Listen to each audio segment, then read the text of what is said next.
Hello students, welcome back to your bio 24/7। Students, आज जो हम टॉपिक करने वाले हैं वो ग्लाइकोलाइसिस है। ग्लाइकोलाइसिस आपका चैप्टर रेस्पिरेशन इन प्लांट्स वहाँ से है, ये 11th क्लास के लिए है। स्टार्ट करते हैं ग्लाइकोलाइसिस। तो मेन आपका जो चैप्टर है वो क्या है? Respiration in plants.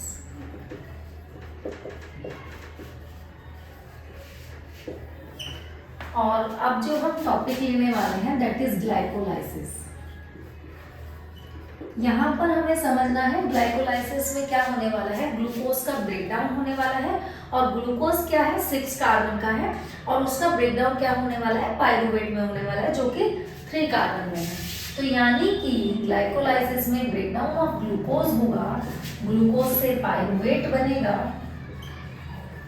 और यानी कि 6 कार्बन का स्ट्रक्चर 3 कार्बन में बन जाएगा। और ये ग्लाइकोलाइसिस है, ये कहाँ होता है? In cytoplasm. ये साइटोप्लाज्म में होता है, और ये पूरा प्रोसेस 10 स्टेप्स में कंप्लीट होगा। तो हम इसके 10 स्टेप्स अब बनाने वाले हैं आपके आगे। कौन कौन सा स्टेप कैसे कैसे फॉलो करता है, क्या क्या रिएक्शंस होते हैं नेक्स्ट, और इसमें क्या बनने वाला, एटीपी कितने बनने वाले हैं, वो सब हम यहाँ लिखेंगे। तो स्टूडेंट्स, स्टार्ट करते हैं ग्लाइकोलाइसिस। मैं इसको रब कर देती हूँ। ये फॉर्मेट है जो आपको बनाने से पहले पता होना चाहिए कि फाइनली क्या होने वाला है। और आई होप आप लोग भी मेरे ख्याल से प्री प्लान बनाकर इसको करें, ताकि आपको पता लग जाए कि क्या बनाने वाले हैं, क्या होने वाला है। ग्लाइकोलाइसिस, सबसे पहले ग्लूकोज से बनने वाला है ग्लूकोज 6 फॉस्फेट।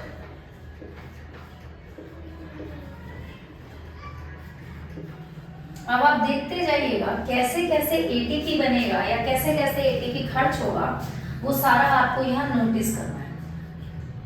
ग्लूकोज 6 फॉस्फेट से ग्लूकोज फ्रक्टोज 6 फॉस्फेट क्या क्या बन रहा है हम उसे ड्रॉ कर लेते हैं, फिर एनर्जी ड्रॉ करेंगे, और देन आपके एंजाइम्स, कौन कौन से एंजाइम किस पर काम करने वाले हैं, पहले हम इसे ड्रॉ करेंगे।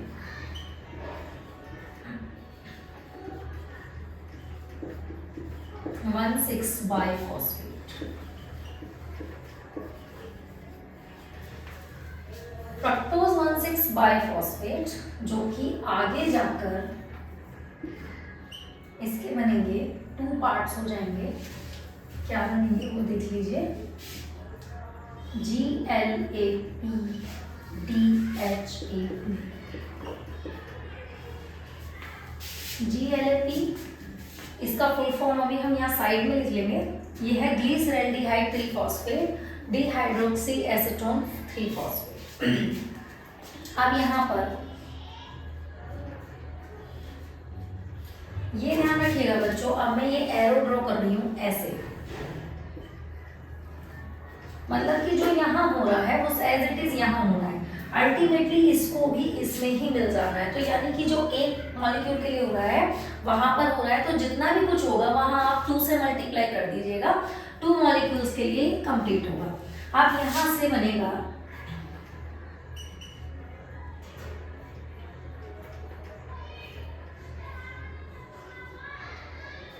1,3 बाइफॉस्फोर ग्लिसरेट।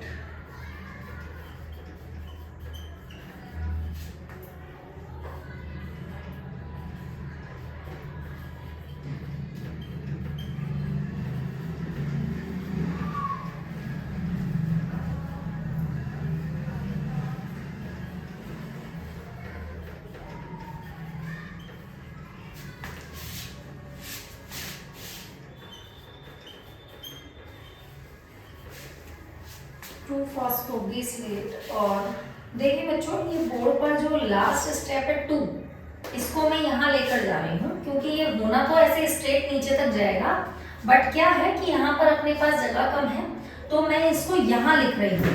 तो आप इससे कंफ्यूज मत होना। 2 फॉस्फोग्लिसरेट से कहानी आगे बढ़ा रही हूँ मैं।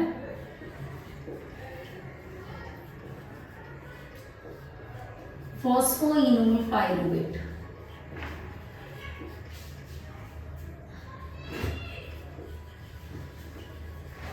देन पाइरूवेट, और पाइरूविक एसिड कुछ भी लिखा हो उससे कंफ्यूज नहीं होना है। अब ग्लूकोज 6 फॉस्फेट, ग्लूकोज से आपने स्टार्ट किया, यहां से आप यहां तक पहुंचे हैं। अब आप देखेंगे एंजाइम। बेटा ग्लूकोज से ग्लूकोज 6 फॉस्फेट बनने के लिए हेक्सोकाइनेज एंजाइम लगा, ठीक है। और अब आप देख रहे हैं ग्लूकोज 6 कार्बन से ग्लूकोज 6 फॉस्फेट, यानी कि आपने एक एटीपी खर्च किया।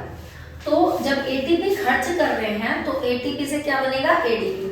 और यहाँ पर आप एटीपी खर्च कर रहे हैं तो एक तरीके से आपका एक एटीपी गया, तो ये फर्स्ट स्टेप हुआ आपका रेट लिमिटिंग स्टेप।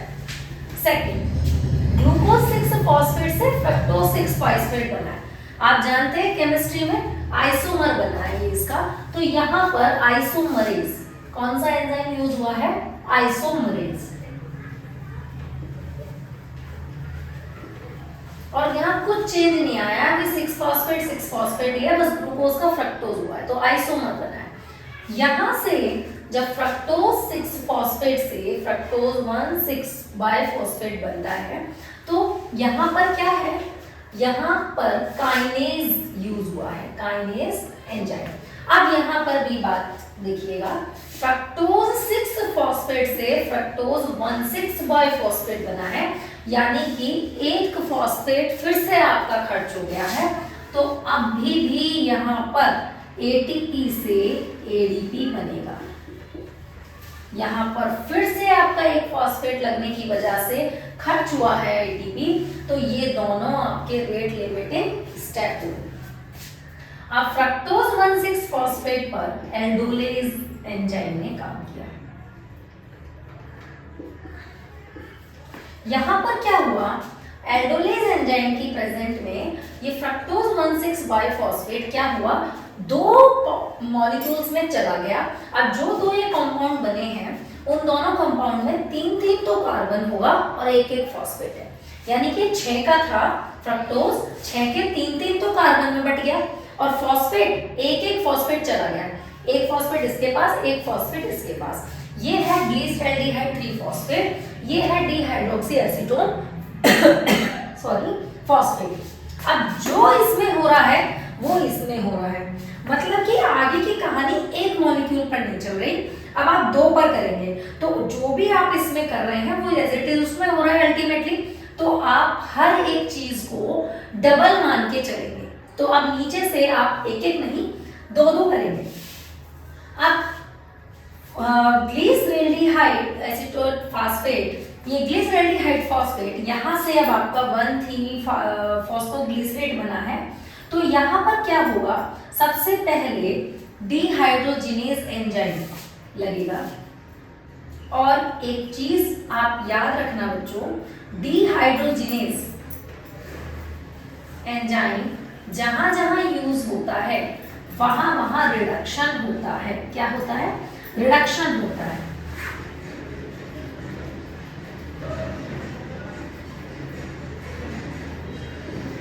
ठीक है, यहां पर रिडक्शन हो गया, तो यानी कि आप ये एक बार हुआ है 2 मान के चलेंगे। अब 1,3 फॉस्फोग्लिसरेट बाइफॉस्फोग्लिसरेट, यहां पर एंजाइम यूज होगा फॉस्फोग्लिसरेट काइनेज।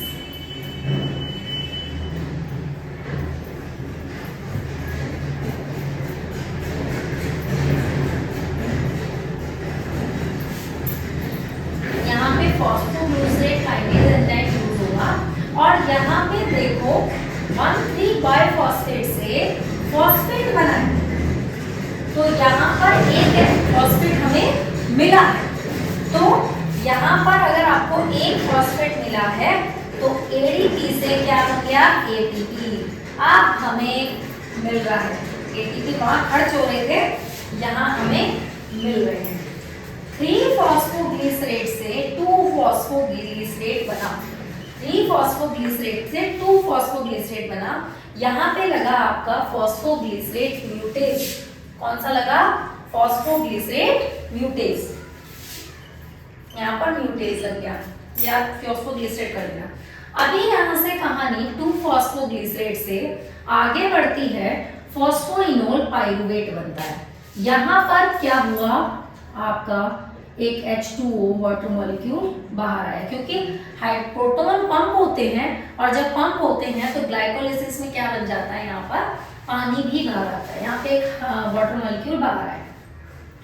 अब फॉस्फोइनोल पाइरुवेट से यहाँ पर आपके पास पाइरुवेट बना है। यहाँ पे यूज हुआ है इनोलेज एंजाइम।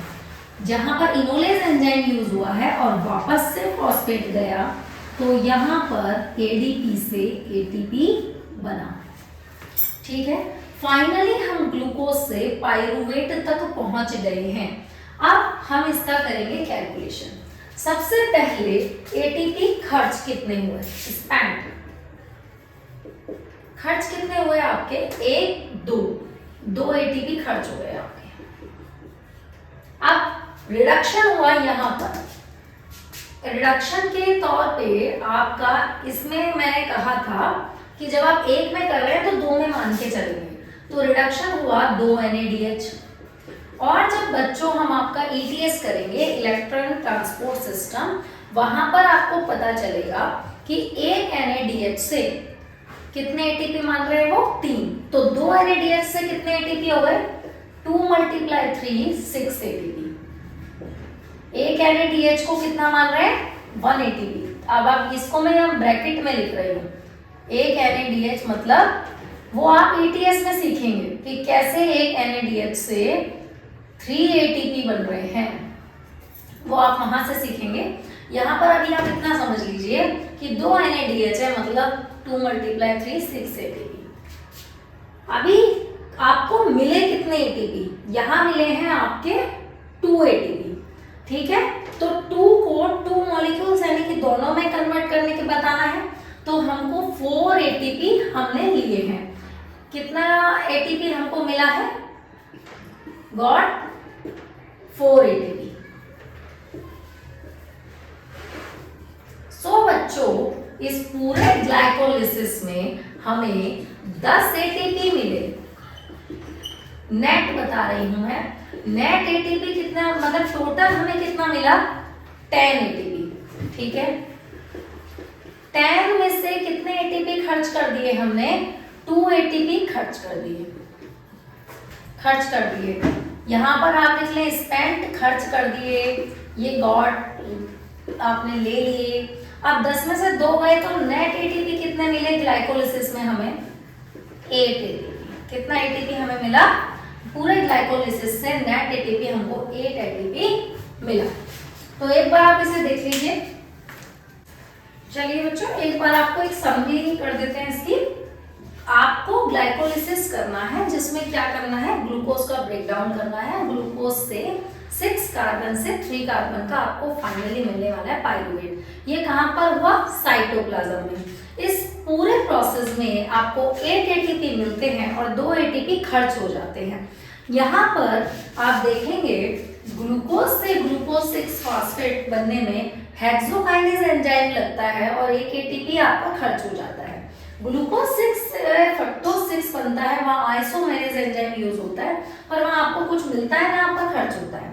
फ्रक्टोज 6 फॉस्फेट से फ्रक्टोज 1,6 बाइफॉस्फेट, यहाँ पे काइनेज एंजाइम लगता है और आपका 1 ATP फिर से खर्च हो जाता है। तो यानी कि यहाँ से लेके यहाँ तक ये है रेट लिमिटिंग स्टेप, जहां पर आपके ATP खर्च हो रहे हैं। These are the rate limiting step. आगे एल्डोलेज एंजाइम की हेल्प से आपके 2 मॉलिक्यूल्स आपको मिलते हैं, ग्लैब और ढाप। इसको आप ऐसे बोल सकते हैं ग्लीसरल्डिहाइड फॉस्फेट डिहाइड्रोक्सी एसीटोन फॉस्फेट। जहां पे 3 कार्बन 1 फॉस्फेट इसके पास, 3 कार्बन 1 फॉस्फेट इसके पास। अब जो यहाँ हो रहा है उस सबको आप 2 से मल्टीप्लाई कर दीजिएगा, तो यानी कि आपको ये वाली कहानी सेम है, समझ आ जाएगा।